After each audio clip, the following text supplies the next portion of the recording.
Bonjour, dans cette capsule, nous allons discuter de stress et d'anxiété. Quelles en sont les causes et les signes? Comment puis-je, comme parent, prendre soin de moi dans un premier temps pour aider mon enfant à bien gérer son anxiété? Pour commencer, nous allons différencier ensemble le stress de l'anxiété. Le stress est une réponse naturelle normale de votre corps à une menace. Par exemple, si je marche dans la rue et que je vois un chien que je ne connais pas, je vais garder une distance sécuritaire pour me protéger. L'anxiété correspond plutôt à un sentiment d'appréhension, de tension, de malaise, de terreur face à une menace anticipée. Prenons l'exemple selon lequel je vais visiter une copine qui a un chien, alors que j'ai peur des chiens. Je vais alors avoir des pensées anxieuses et négatives. Par exemple, j'ai peur que son chien ne m'attaque. Ces pensées vont venir influencer comment je me sens, inquiet, paniqué, tendu, et créer des sensations dans mon corps comme des palpitations, des sueurs, des maux de ventre, des maux de tête. Mon émotion va aussi influencer mes comportements. Je vais peut-être chercher à éviter en proposant par exemple à ma copine de venir chez moi à la place sans son chien.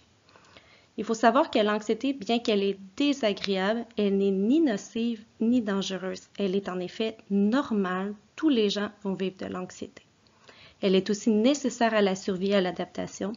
Elle peut avoir un effet bénéfique sur la performance si elle est d'intensité faible, modérée et de courte durée. Prenez l'exemple de vos ados qui, la veille de leur examen, sont anxieux. Eh bien, ils vont se préparer davantage pour s'assurer d'être bien prêts et de bien maîtriser le contenu pour leur examen. L'anxiété devient problématique lorsqu'elle est chronique, lorsqu'elle va venir vous paralyser. Maintenant que nous comprenons mieux comment cela se manifeste, nous allons regarder ensemble les causes du stress. Il faut comprendre que toute situation imprévisible, inattendue, comme par exemple une catastrophe naturelle, toute situation nouvelle, comme par exemple débuter un nouvel emploi, toute situation aussi difficilement contrôlable, comme par exemple la maladie, ou toute situation qui peuvent menacer notre ego, comme par exemple présenter un projet important à son employeur, peuvent être des situations qui vont occasionner du stress chez nous. Tel que mentionné plus tôt, afin de bien aider son enfant à gérer son anxiété, il est important de prendre soin de soi d'abord. Pour ce faire, adopter de saines habitudes de vie, comme une alimentation équilibrée, des heures suffisantes de sommeil, de l'exercice physique, comme du yoga, de la natation, de la course, selon vos centres d'intérêt. Ayez aussi des objectifs et des attentes réalistes envers vous-même. Par exemple, dans la situation actuelle de confinement, il est fort probable que vous ne soyez pas aussi performant au travail que d'ordinaire avec les enfants à la maison et les travaux scolaires. Établissez vos limites et choisissez vos batailles. Par exemple, si vous travaillez exceptionnellement de la maison avec vos enfants, avisez votre employeur de la situation et du fait qu'il est fort probable que vous soyez dérangé. Déléguez et acceptez également l'aide des autres. Par exemple, votre enfant peut faire son lit ou autre tâche adaptée à son âge. Accordez-vous également des temps de pause et des petits plaisirs comme un bain moussant, un temps de lecture. Adonnez-vous à des activités ludiques ou de relaxation comme la méditation et des exercices de respiration profonde. Vous trouverez d'ailleurs des liens au bas de la diapositive sur le sujet. Misez aussi sur vos stratégies gagnantes passées. Quels étaient vos trucs, vos solutions pour faire face à un stresseur? Demeurez finalement en contact avec vos proches. L'erreur que nous faisons bien souvent lorsque nous ne nous sentons pas bien est de nous isoler. Alors, même si cela ne nous tente pas, il est important de visiter ou de téléphoner à un proche. Mon enfant est anxieux, que puis-je faire comme parent? Examinez d'abord vos propres peurs comme parent. Inconsciemment, nous ne nous rendons pas toujours compte que nos sources d'angoisse sont transmises à notre enfant. Sachez qu'il n'est pas toujours facile de remettre ses peurs en question. Parfois, de l'aide professionnelle est nécessaire. N'hésitez pas à demander de l'aide aux besoins au CLSC de votre secteur.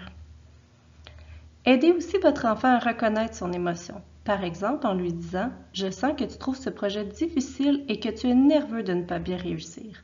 Aurais-tu besoin d'aide? » Si l'enfant verbalise ses indices d'anxiété, comme des maux de tête ou de ventre et que cela l'inquiète, expliquez-lui que cela se produit parfois lorsque nous sommes anxieux, que c'est désagréable mais que ce n'est pas dangereux. Vous pouvez lui expliquer aussi que telle une vague, l'émotion monte mais elle finit toujours par redescendre. Vous pouvez alors demander à votre enfant de 0 à 10 jusqu'à quel point es-tu anxieux. Si l'échelle de 0 à 10 est trop abstraite pour votre enfant, vous pouvez utiliser l'image d'un thermomètre. Ensuite, aidez-le à s'apaiser par des moyens de retour au calme afin que l'émotion redescende. Par exemple, nous allons prendre de grandes respirations ensemble. Ou encore, on va danser ensemble pour faire sortir le stress de ton corps. Vous trouverez d'ailleurs dans le bas de la diapositive quelques liens de relaxation pour les enfants. Aidez aussi votre enfant à voir la situation plus positivement, tout en évitant de nier ou de minimiser ce qu'il vit. Corrigez au besoin les fausses idées transmises par les différents médias d'information ou encore les amis. Répondez finalement à ces questions avec des mots simples adaptés à son âge. Tout comme l'adulte, l'enfant peut vivre du stress en situation de nouveauté et d'imprévisibilité. Ainsi, au quotidien, pour répondre à son besoin de prévisibilité, vous pouvez instaurer une routine encadrante mais souple. Je vous invite d'ailleurs à consulter la capsule produite par la Commission scolaire de Laval sur le sujet. L'enfant, tout comme l'adulte, ressent aussi du stress lorsqu'il ne se sent pas en contrôle. Pour développer son sentiment de contrôle au quotidien, vous pouvez lui donner des choix. Par exemple, tu veux prendre ton bain avec ou sans mousse. Votre objectif étant ici qu'il prenne son bain tout en lui donnant l'impression qu'il contrôle une partie de la situation. Aussi, en jeu libre avec votre enfant, laissez-le vous guider. Ayez du plaisir avec lui. Également, face à une situation stressante pour lui, comme par exemple un examen, mettez l'enfant sur ce sur quoi il a du contrôle, comme bien se préparer, en révisant à l'avance et en posant ses questions à son enseignant. Lorsque l'enfant se sent compétent et confiant, celui-ci ressent moins d'anxiété. Pour développer son sentiment de compétence au quotidien, vous pouvez lui donner des responsabilités à sa mesure, l'écouter et s'intéresser à ce qu'il vous raconte, et encore, lui demander de nommer quelque chose dont il est fier dans sa journée. Aidez-le à voir le positif, même dans une journée difficile.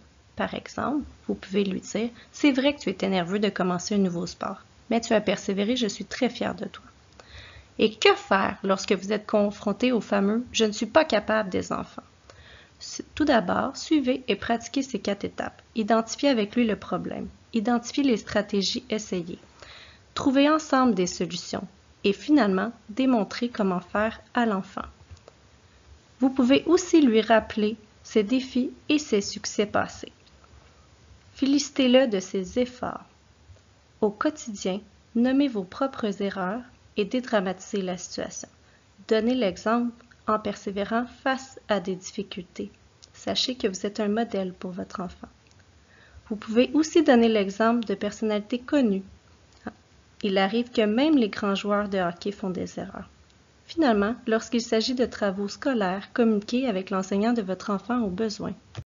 Merci beaucoup de votre écoute. Si vous désirez en savoir davantage et avoir plus de moyens dans votre coffre à outils, vous trouverez des références et des ressources à la fin de cette présentation.